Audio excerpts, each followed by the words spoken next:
Puddles or no puddles, it makes absolutely no difference to us. It didn't make any difference, and that was the end of it, and so she went off to the front lines. Holy shit! We've actually gone and completely destroyed it!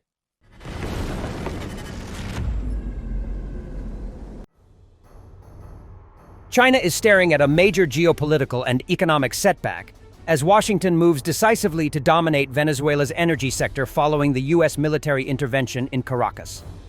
For Beijing, the fallout is severe. Years of investment, carefully built political influence, and privileged access to one of the world's largest oil reserves are suddenly at risk. Venezuela was one of China's closest partners in Latin America and the Caribbean, a cornerstone of Beijing's strategy to expand influence in the Western Hemisphere while countering U.S. pressure.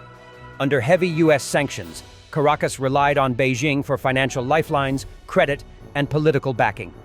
That relationship is now under unprecedented strain after the U.S. intervention on January 3rd, which resulted in the detention of President Nicolás Maduro and his wife, and placed Venezuela's future oil flows under American control. For China, the loss goes far beyond symbolism. Control over Venezuelan oil shifting toward Washington threatens both Chinese economic interests and its strategic position in global power competition. The intervention has injected deep uncertainty into the management of Venezuela's vast natural resources and cast doubt over whether Beijing can preserve its influence in a country it once treated as a long-term strategic partner. Before the intervention, China was Venezuela's most important oil buyer and one of its most critical financial supporters. Through oil for credit programs, Beijing provided billions of dollars in financing, allowing Caracas to sidestep U.S.-led sanctions while securing steady crude supplies for China. Political ties were elevated to a strategic partnership under all circumstances, reflecting how central Venezuela had become to China's broader geopolitical ambitions. Under U.S. sanctions, Venezuela redirected a large share of its oil exports to China in exchange for debt relief and access to credit.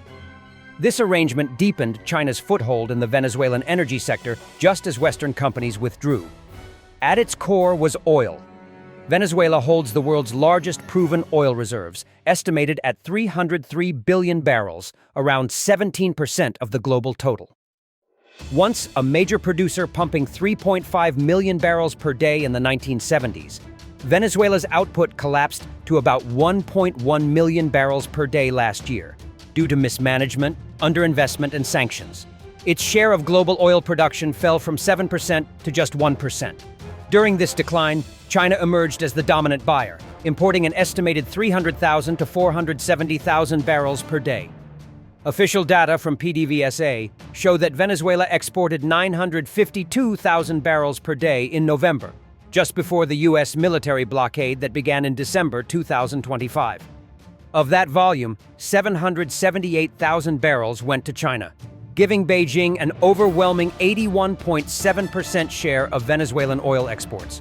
While Venezuelan crude accounts for only about 4% of China's total oil imports, it played a key role in diversifying supply and strengthening China's position in sanctioned energy markets. Because Venezuelan oil is sanctioned, it does not appear directly in China's official import statistics and is believed to be shipped indirectly through third countries. Major Chinese state oil companies avoided refining it due to sanctions risks, leaving smaller independent refiners, mainly in Shandong province, to process the crude. Beijing consistently rejected U.S. sanctions as illegal and an overreach of American jurisdiction. China's exposure in Venezuela goes far beyond trade. Chinese companies remain among the few foreign investors still active in the country's oil sector. Since 2016, China has invested about $2.1 billion in Venezuelan oil projects. China National Petroleum Corporation holds stakes in concessions covering 1.6 billion barrels of oil, while Sinopec holds stakes covering another 2.8 billion barrels. Private Chinese firms are also deeply embedded in extraction operations. Financially, the scale is even more striking. Between 2000 and 2023, China provided Venezuela with an estimated $106 billion in loans, debt restructuring, and capital investments. The China Development Bank alone extended $60 billion under oil for credit arrangements launched in 2007, enabling Venezuela to tap oil revenues outside the petrodollar system. Today, Caracas is still estimated to owe China between $17 billion and $19 billion. Politically isolated and economically crippled, Venezuela leaned heavily on China to escape international pressure. During Maduro's 2023 visit to Beijing, ties were formally upgraded, and Caracas sought Chinese backing for entry into the expanding BRICS bloc. For China, Venezuela was both an energy diversification tool and a geopolitical partner in its rivalry with the United States. Maduro openly praised China as the leading power of the 21st century and a counterweight to Western dominance. The U.S. intervention has now turned that equation upside down. International commentary has framed the operation as a direct effort to curb China's growing influence in Venezuela and the wider region. Beijing condemned the use of force and called for Maduro's release, insisting that its investments are protected by law and that economic cooperation should continue regardless of political change. Yet the reality is stark.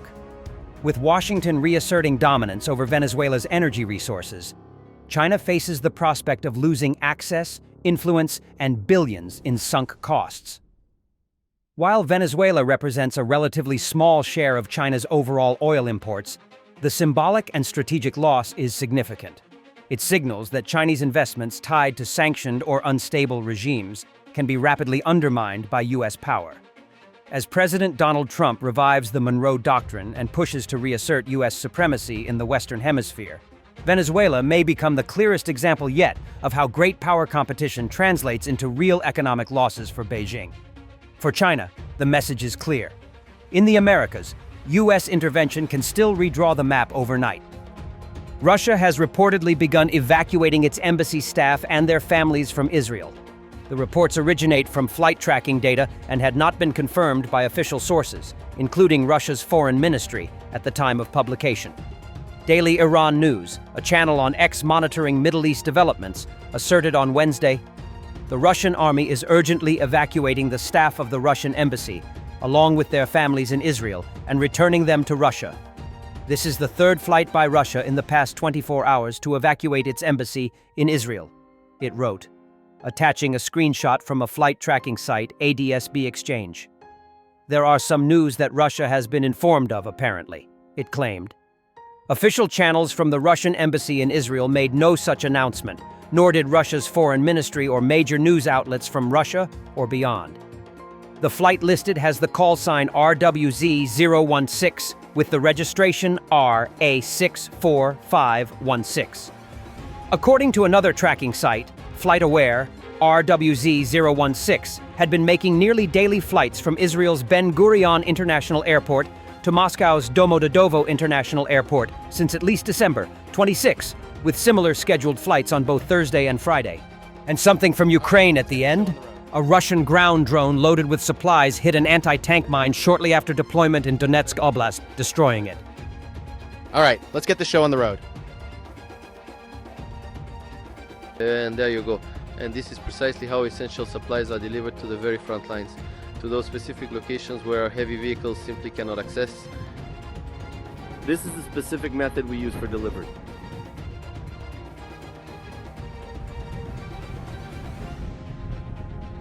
Puddles or no puddles, it makes absolutely no difference to us.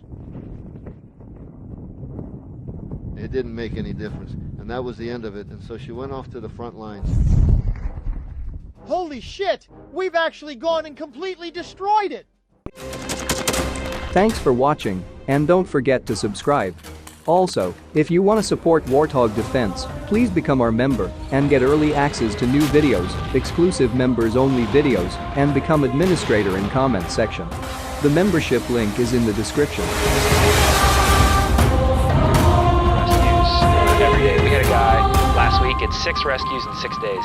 You know, he's doing the job every day.